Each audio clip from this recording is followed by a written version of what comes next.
Thank you so much for listening to the Big Reef Podcast. It's Hayden here, just letting you know that if you're hearing this, you're listening to the free feed, which means you only get to hear some of the awesome conversation I had with Realname. If you'd like to hear more, please subscribe to our Patreon, which is patreon.com/Big Reef. Enjoy the conversation, but yeah, you should totally be a member. I think it's like $8.50 a month, and you get all the podcasts, a whole heap of extra content, like unreleased songs before they're released, other nonsense.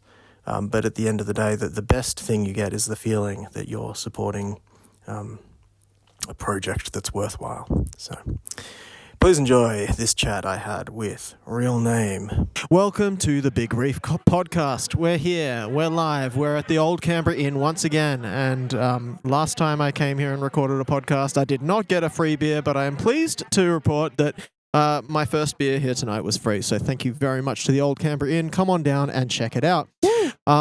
Continuing on the trend of interviewing interesting people within music and arts, I have a really, really special guest today. Oh, it's Hayden, by the way, and not Morgan. Morgan's not here. It's just Hayden. I'm so super stoked to present to you, the audience. I have Lachlan McDonald here, also known as Realname, an amazing rapper from, let's not say Melbourne, but Victoria. Lachlan, thank you so much for coming on the pod. Yeah, thank you. Thank you for not Melbourne... painting you with, or tainting you with, thank you for not Melbourne Melbourne brush? coding me, yeah. No worries. Hello, everybody. Yeah, my name is, feel free to, Lachlan, that's my government name. My parents kind of fucked up. They were supposed to write the Cookie Monster of Pussy.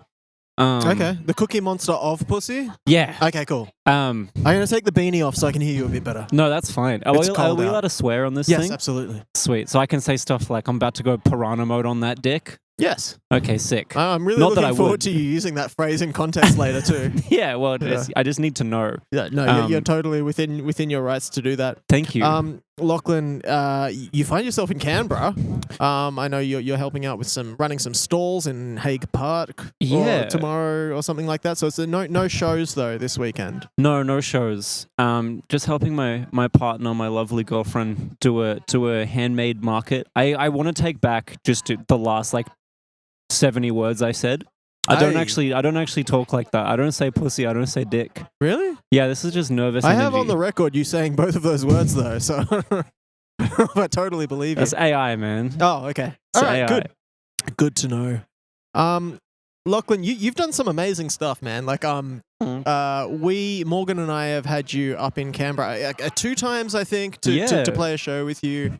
And I think we played with you in Melbourne quite a while ago. We're big fans of your conscious rap. I don't know. I don't know what I'd call it. It's Self-conscious rap. What? That's a good place to start. If I know these conversations are a little bit trite, but you rap over very dingy, dark, gritty, grungy beats. I would say thinking of I don't know, a Clipping or Death Grips come to mind when you think of the aesthetic of these beats. Shabazz Palaces. Yeah, for sure. Where does what do you call your music? Is it just rap music, or do you kind of need to put a disclaimer on it or something, right, to give someone the idea of what it is? I don't know. I think I don't know, man. Calling it. I feel like calling it rap music is calling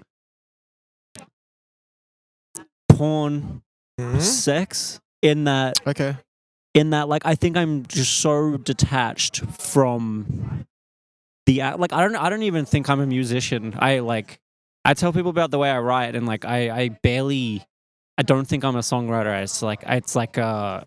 It's engineering in a way. Okay, well that's really interesting to me. So how do you sit down and write? Let's take the production and the beat and put that to the side for the moment. Oh yeah, we'll get to that. We'll get to that. I would love to, but you've got a beat. You're playing it. I presume you're looping 8 bars or looping 16 bars, and you're sitting there with a pad. I don't know. Tell me what happens there. I think it's usually two kinds of avenues. So it's I'll just think of something novel to me. I'll say something to myself that makes me chuckle. and then I will try and like fill 3 minutes of me like justifying that. The like, very bar. first line you came up with, bar? Yeah, sometimes I'll just be like, I don't know, what's a good example? Like I won the race to the womb, you know, and I'm like, yes. like what's how can I talk about that for 3 minutes? And then like obviously it has to rhyme with womb for a while. And for a while at least. Yeah, exactly. At least one more bar, please. Yeah, exactly. One more bar, and then you can like switch it up. And then so this is an actual true story. Like that was a line you came up with. It's a great line. Yeah, I started started a song like that. Yeah, but was like, and then the whole practice from there on was, how am I going to justify what I just said? Really? Like the whole way through the track? That's amazing. Yeah, and then because it's music, and then because it's rap music, you have to be a bit you know, either deep or edgy. Mm-hmm. So the line after that was, "My prize, a new body." My prize, a new body. Okay, yeah, cool. I'm with like you. I want a race. So what do you get? And then Neo vibes from The Matrix. Yeah, exactly. Yeah, exactly. Have you seen The Matrix?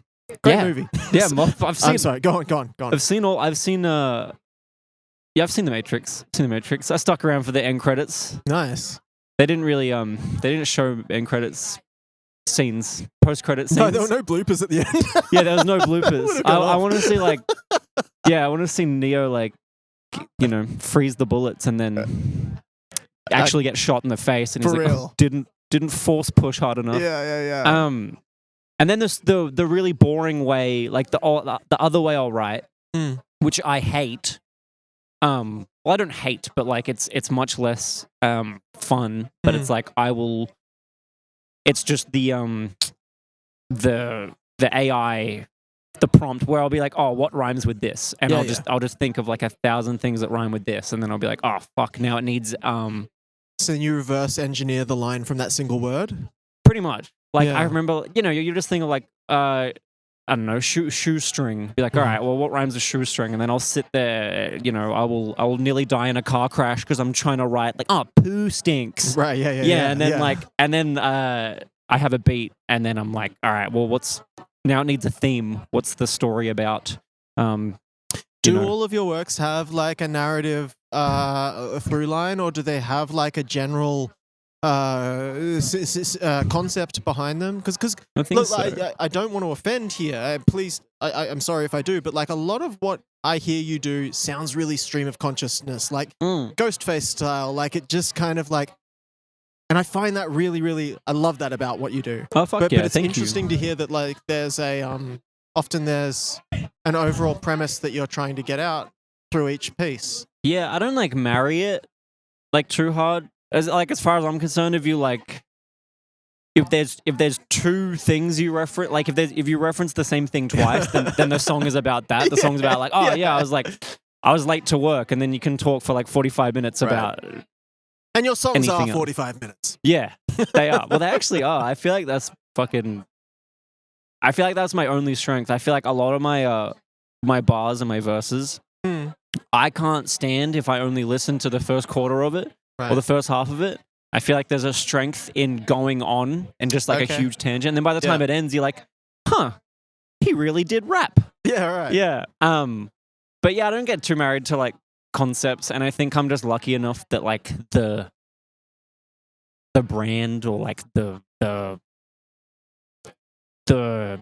restaurant that you're walking into is like, oh, we don't give a fuck. Like we're it's all loosey goosey. I think like just a general sense of like meaninglessness and like LOL random is just like, I think I've permeated that enough to where I can stop talking about how I probably should have been an abortion and then go and talk about like, why is the dog's collar that hard to put on? Right, and then why does Rick and Morty sound different this season? And then go back to, maybe I should have maybe my family would have been happier if it was just my older brothers instead of me. But you know, that's oh yeah, sorry by the way for like, I literally rocked up here telling you I wanted to die. But you know, we all do kind of. Yeah, I don't don't mean it in the sense that like you're not going to hear about me dying tomorrow. It's just I think some people, and I count myself among them, feel life quite deeply and quite hard, and I think that like it's very easy to be disillusioned, and also like it's funny. It is funny to say, yeah. You know, I don't know. Suicide is funny to some people. It kind of like it's not funny to a lot of people for a good reason. Well, it's funny if you think about it. Yeah, well, no. Wow. It's funny if you think about it. Very profound, Lachlan. I like that. No, but if I may take that thread and pull at it, I think that when you zoom out and like, I don't know, you know, when people talk about like, man, like we're just ants, you know what I mean? Like if you zoom out far enough or if you zoom in far enough, like what does it even matter? Like that's kind of like, that's where I find the humor. Is it like, yes, like just think about the photos you've seen of galaxies and galaxies and galaxies of shit. And like, we are insignificant. So it's kind of funny to be like, yeah, you know, I did well today. I didn't kill myself. So that's gallows humor, I believe they call it. Oh, I like that. I gotta put that in my phone notes. I've been writing a song about it, man. I should write about being bummed out sometime. I think about that.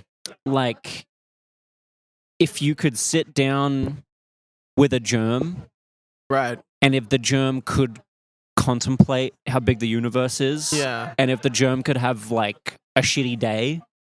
Mm-hmm. It would matter to you. I don't know. Like, I feel like it's weird because, like, in your brain, would it matter? Sorry. Just to no, go on, please. Would it matter to you if there were 7 billion other germs like in the vicinity? You know what I mean? I think that's kind of the situation we find ourselves in.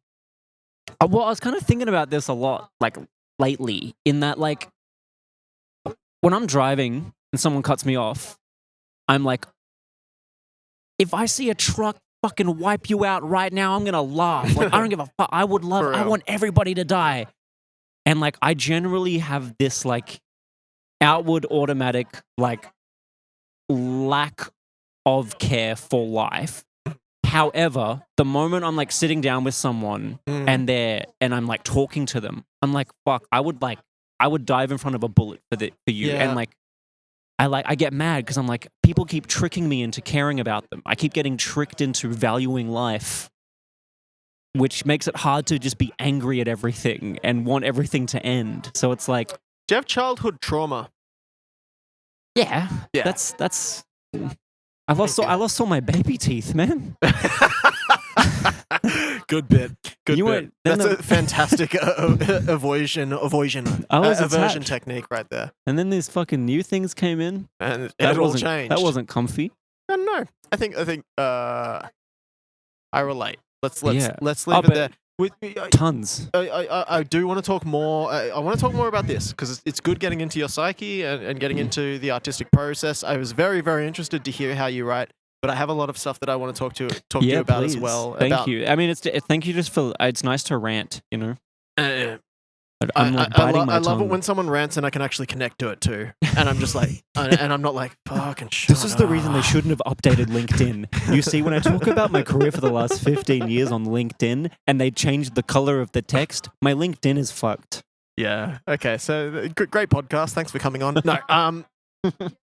Lachlan, you also work with a group of another producer and another rapper, and so as a trio, you guys perform as Two Birds, TOO Birds, as in two, as in maybe like just a suggestion. What if you put a comma after two? Two birds. Two birds, sort of. Birds. Yeah, kind of. It's a funny name. But too many. Who are the two other fellows you work with in that group?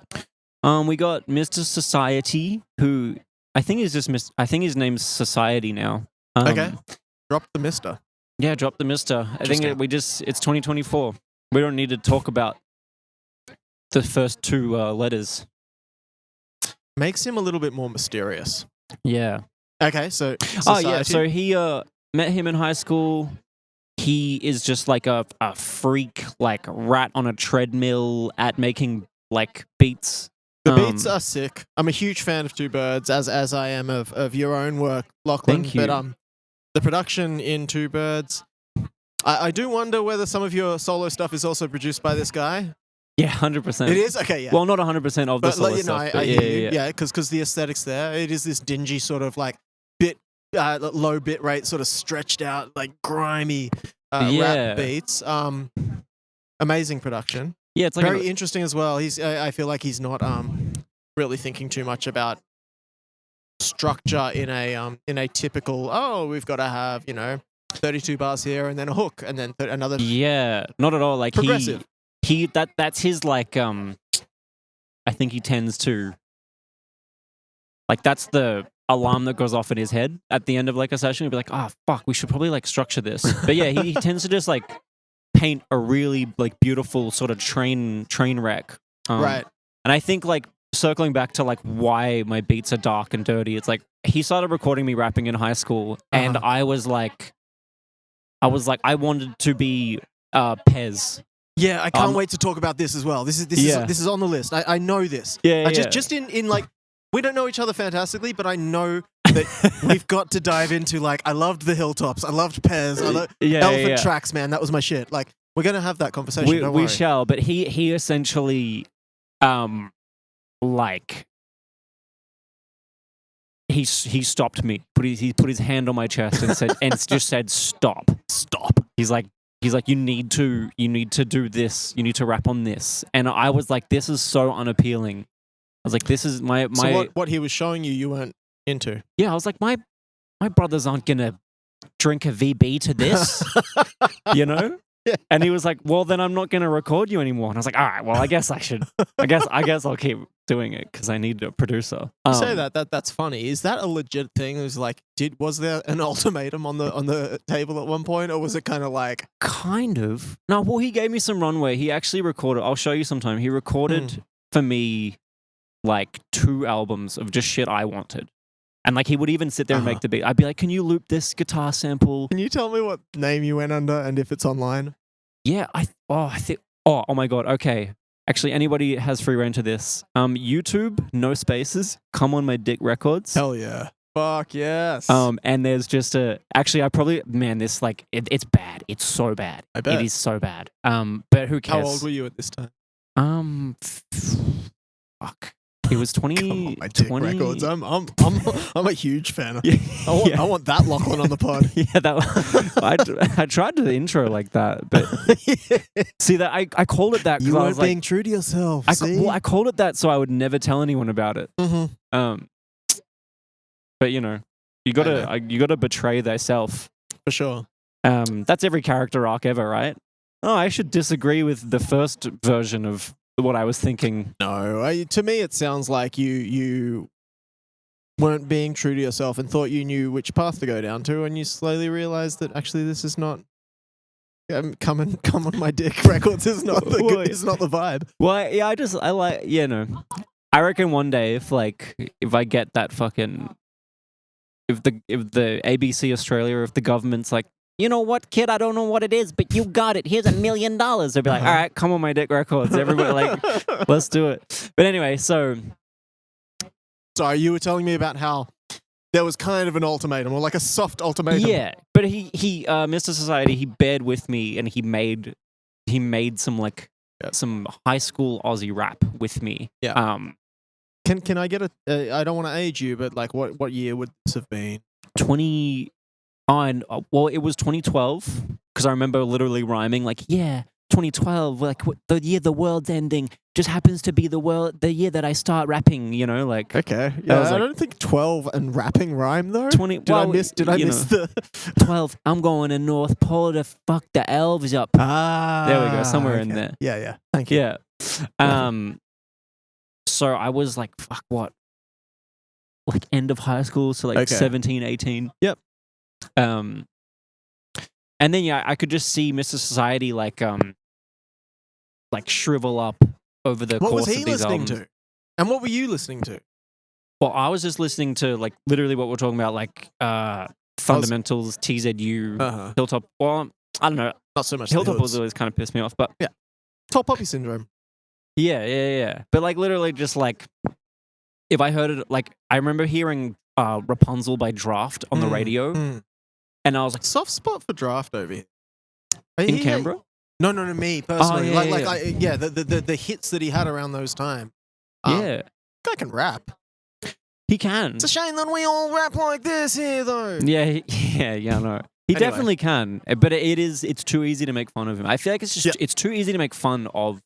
Yeah. When you think of Australian rap, it's like it's too easy. So this was everything that you were listening to, and society was. He was like literally Death Grips clipping Shabazz Palace's. Well, was that happening back then? Yeah. 2012.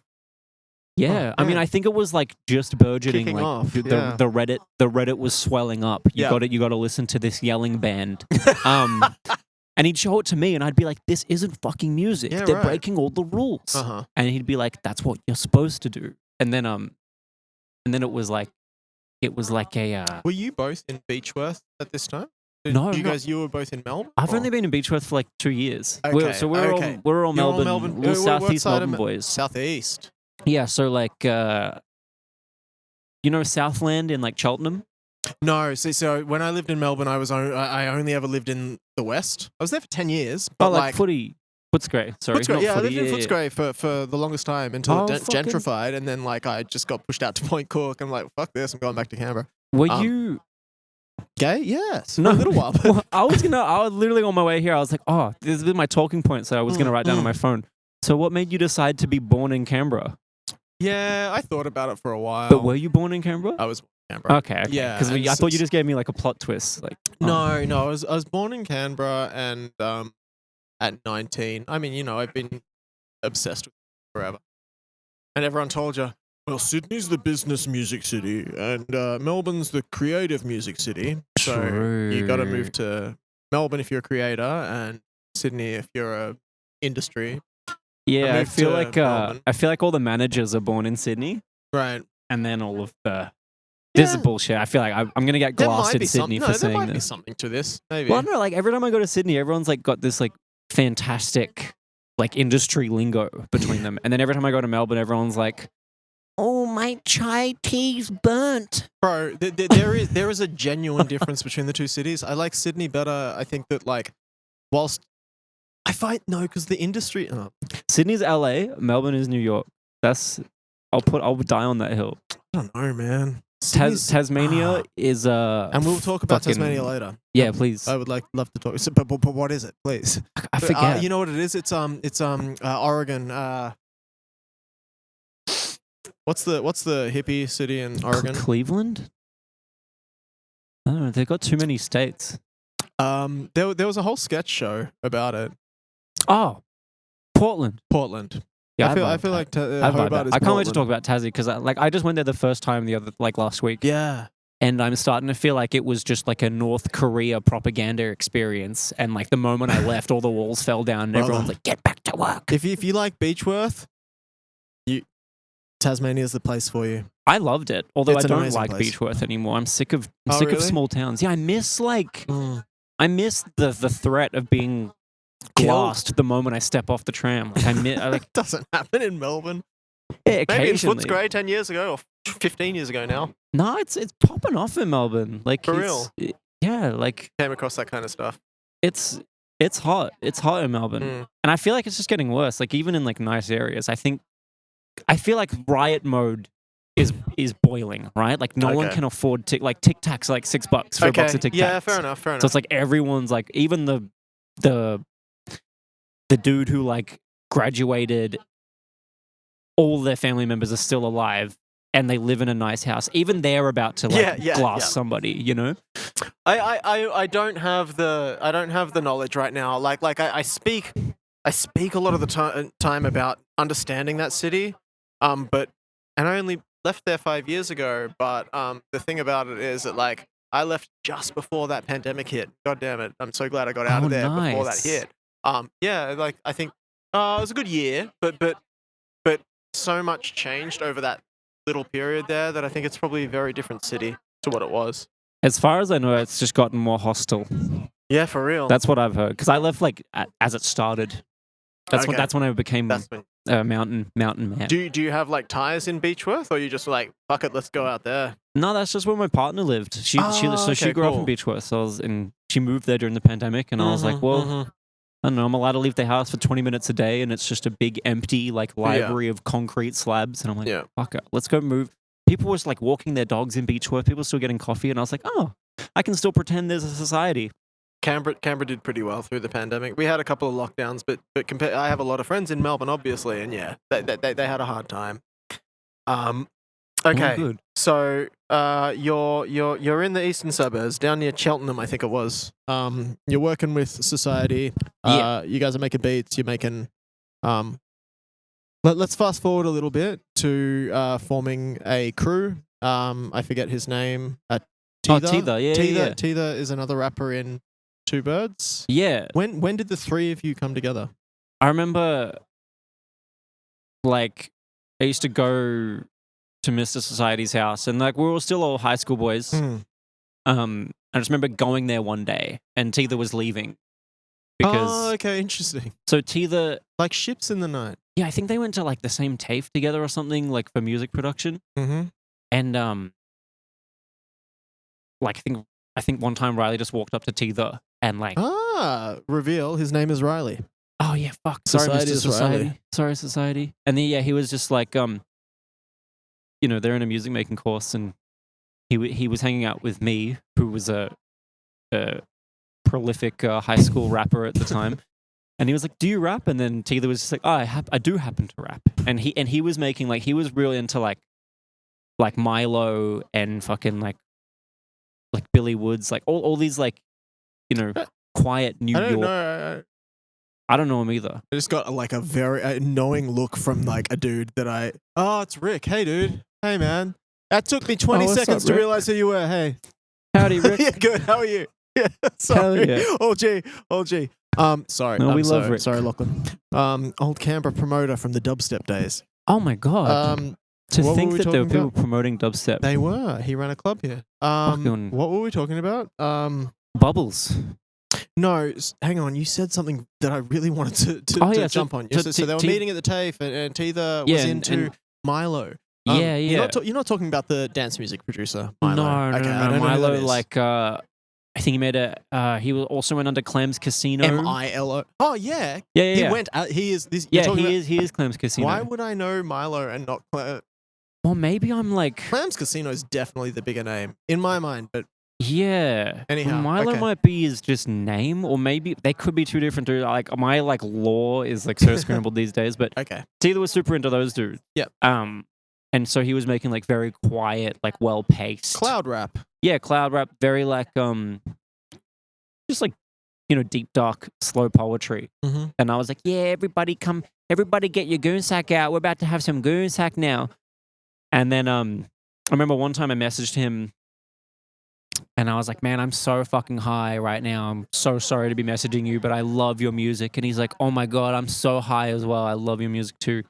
Was he going as Teether and you going as Realname at this point, or this is? No, I was going as Lazy 8. Lazy 8. Which was the infinity symbol, which was from a bar that Horror Show said. And I fucking loved Horror Show. And now I'm like, I know that if you go back to any of these artists, you will still love them. No, really? Horror Show makes me so sad. Okay. I'm so sorry. I don't want Horror Show to listen to this. I'm so sorry, guys. Like you guys, he's our main patron. You guys did mean so much to me. But they're a crew. I don't know. Yeah, I don't know it's Solo and Adit.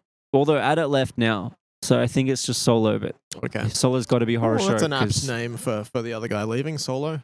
Yeah, it works. Like he planned it like 20 years ago. But yeah, you know, no shade if anyone ever does listen to me hating on them. It's like you know, but when you don't hate these people. You liked their music, and then now you don't like them anymore. I think that's something that I struggle with a lot. Like there are bands, or there are pieces of music, or there are artists that I don't like. I don't dislike the people. I just like art is subjective, and I fucking hate it's okay for you to not like their stuff. And I'm sure they have thick enough skin that if they did listen to this podcast, they'd be like, I don't care. You're a Horror Show. Ever since I stopped listening to you, I wished you were dead.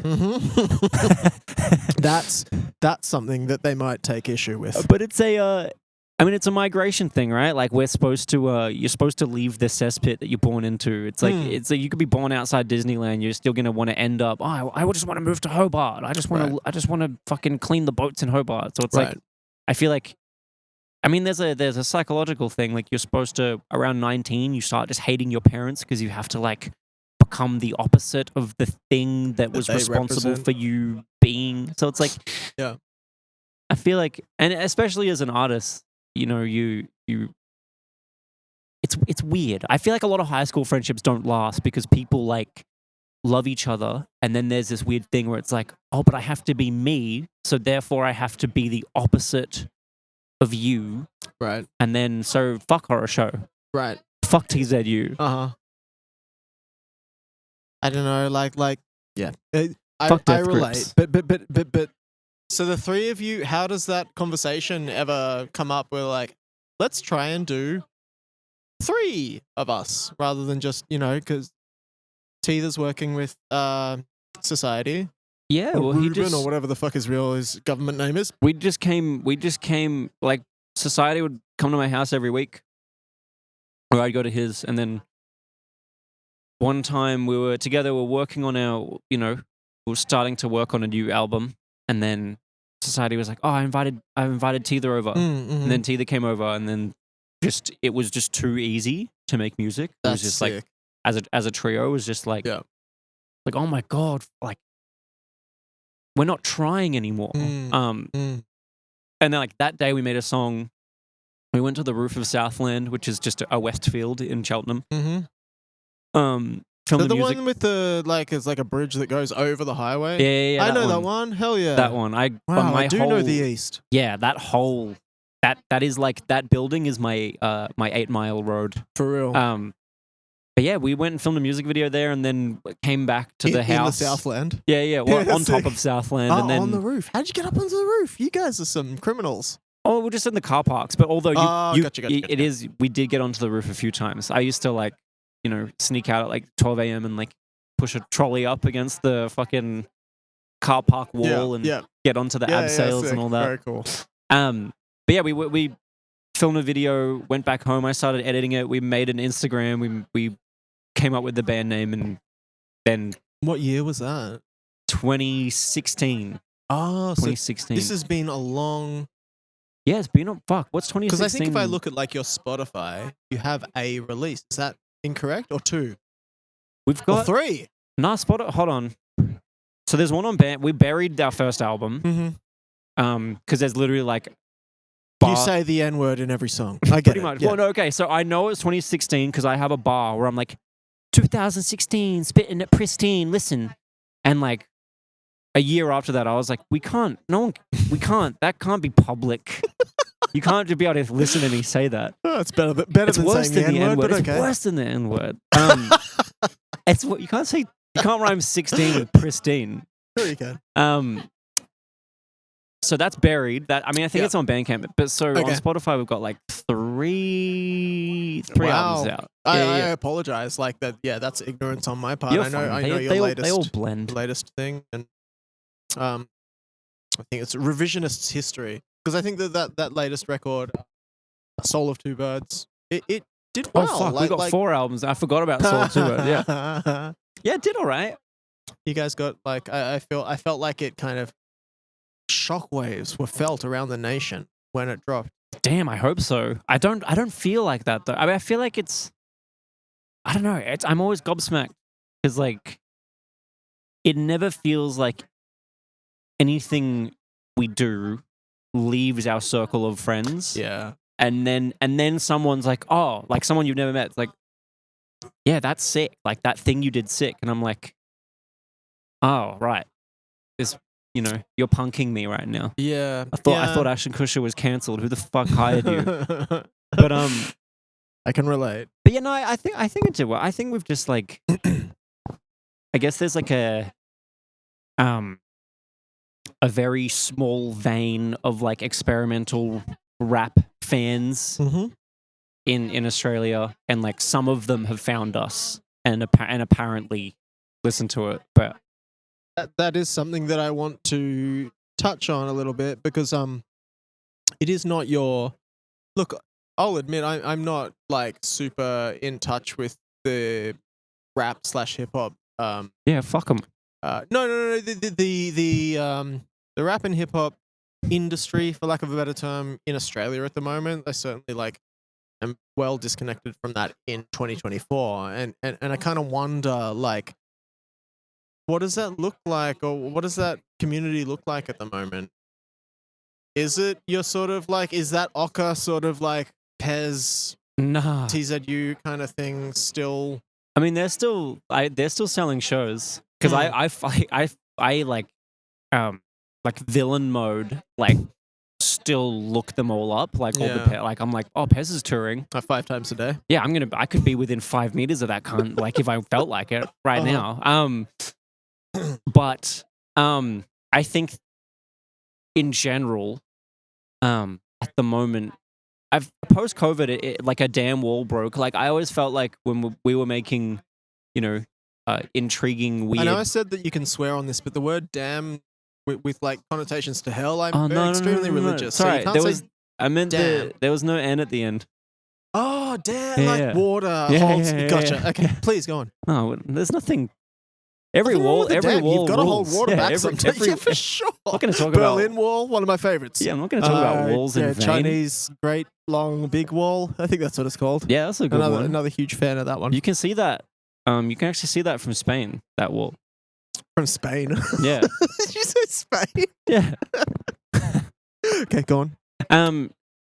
I feel like I feel like rap is like great now. Like, and locally.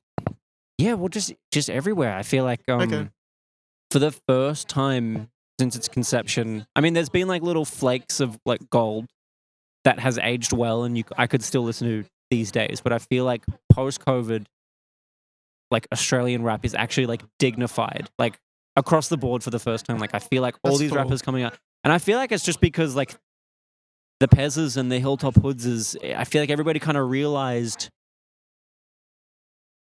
I don't know. It's like I don't know. I don't want to be so mean, but I feel like everyone just kind of had this weird like post-nut clarity, and it's like, oh, this is actually like really embarrassing. And then some people are still like, yeah, I'm shaming me. Like, I love being embarrassed. Let's go to the fucking Pez show.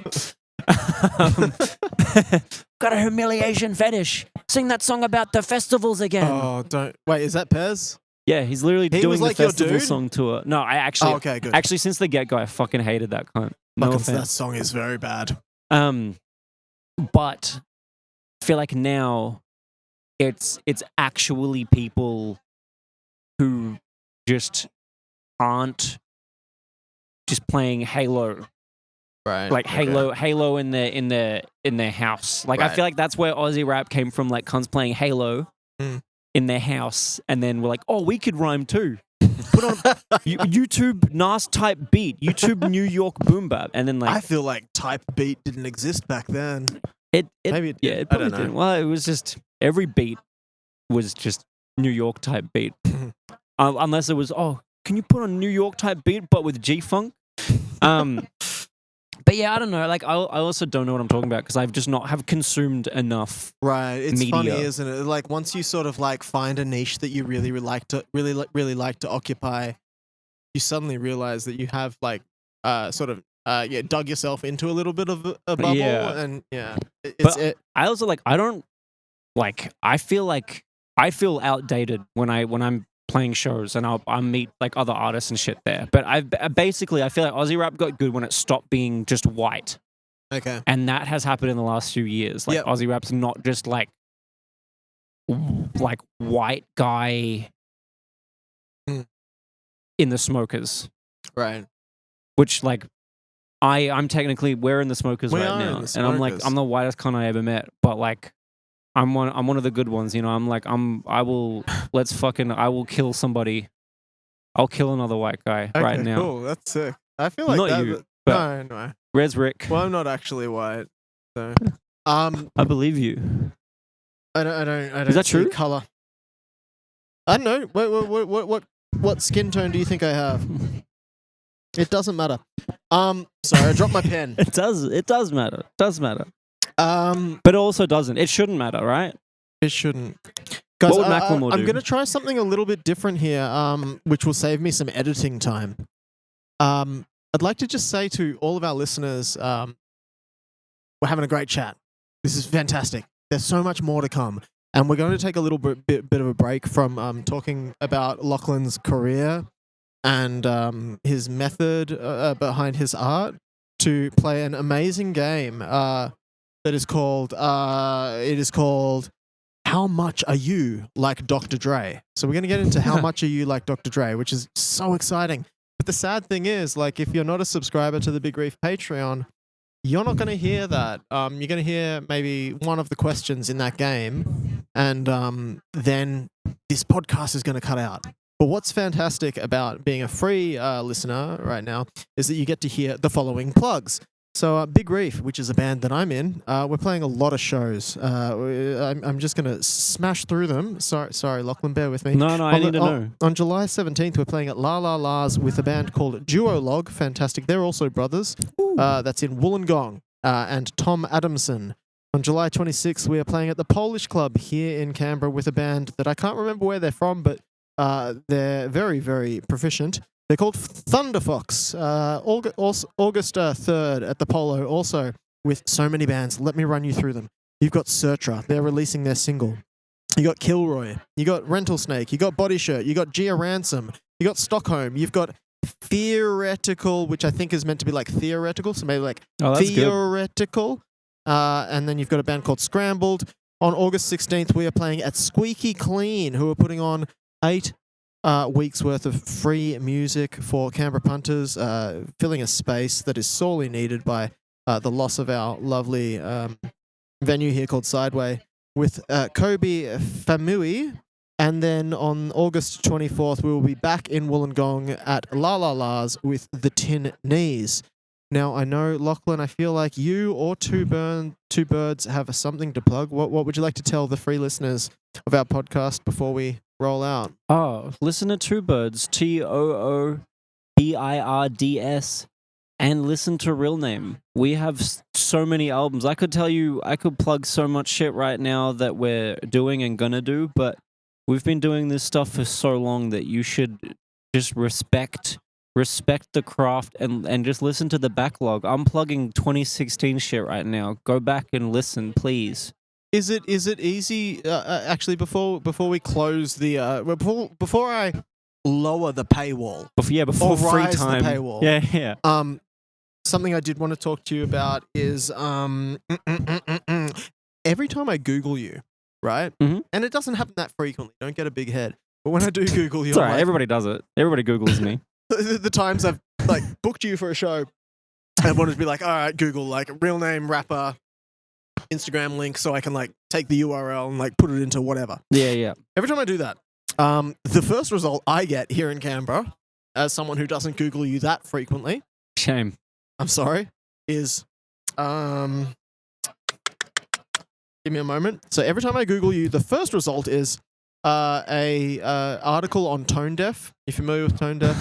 Yeah. And it is aspiring Melbourne rapper charged with murder. So I'd like to know your comments on that, but I'd just say to our listeners, please check out Realname's. What's your latest mixtape or EP album? We dropped a thing. Ah, this is right. Called, You and Teether did a thing. Yeah, and this if you like sifting through things, listen to What I'm About to Say on the Mic is nice. Yeah, great title. Yeah, great record as well. That album is 7 songs long and it's about 45 minutes in length, I think. And That's right. And you have like tracks where you have like a 3-minute like setup, for lack of a better term, and then you have like this whole second like 2 minutes that very, very cool. Yeah, well, we made like a full album, like, you know, something, if you walk into JB Hi-Fi and turn a CD around, it's like, oh, here's 19, 20 songs. Right. But I was like, I refused to release it unless it was just 7 songs. Okay. Because I'm like, I'm basically like, if I don't release 7 albums that are each 7 songs long, then why am I even doing this? So every record prior to that has been 7 tracks?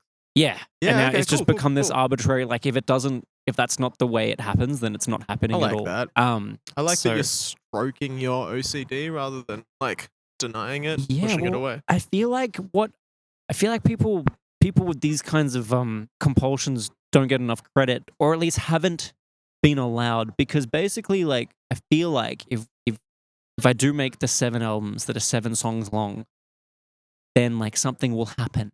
Like I will hack the sun or something, or like a hand will come out of the sky and say like, you were right, you know? Right. Like, and I feel like everybody with these compulsions has the same mindset, but everyone stops them before it's like, It's like, oh, I've been collecting these. You are making a terrible case for anyone listening that has OCD, please. No, keep going. Keep going. If you turn that it's light gonna switch work 5 more times. It's gonna fucking work. Trust me. No, don't let them fucking stop you. True. Good point. But yeah, anyway, start paying now, please. So I'll also say, Lachlan, I need to go to the bathroom, so it's a good place to piss stop it for up. a minute. But before we do that, I'm just going to tease the audience with my game show called "How Much Are You Like Dr. Dre?" with the first question. Lachlan, if I said, "Do you like to use a pen and a pad?" what would you say? I'm going to score this out of 10, by the way. So are they getting the answer for free? They will get the first answer. You can see what I have written down here. It's like a lot of questions. I think there's 12 questions. They're just getting the first question and the answer for free. So, do you like to use a pen and a pad? And remember, listeners, the game show is called "How Much Are You Like Dr. Dre?" The answer is I do like to. Okay. And then I'll follow up with this is not on my pen and pad. Coincidentally. Well, you're literally using a pen. I mean, I am. I do like to. I do like to. But I haven't I haven't been able to find my pen for like 5 years. So you're on the phone. Just phone notes. Phone notes. Everything for is all phone your notes. verses. I'm gonna give you 5 out of 10. I feel like Dr. Dre is like still looking for his pen. He probably lost his pen. I'll just add some context here that like a lot of these questions are based off Dr. Dre lyrics. Oh, yeah, he does say pen and a like, pad. I've been in the lab with a pen and a pad. Yeah, fuck, So, he does say that. Oh, also, another fun Dre trivia. Yep. Don't tell if you follow this up with like he hit a No, woman. no, That's not it's fun. No, that's not fun. No. That's just okay. But listen to it. If he doesn't rhyme Dre with day, then you have to stop drinking forever. Oh no. It's okay. Oh, you will never have to stop drinking. He will rhyme day with Dre in every verse. It will be close okay. call. It will be okay. Oh, so pleased I almost stopped drinking forever. I'm giving you 5 out of 10. Please subscribe to the Big Reef Patreon if you'd like to hear the next 11 questions. Yeah, come on. Lachlan, let's get into it.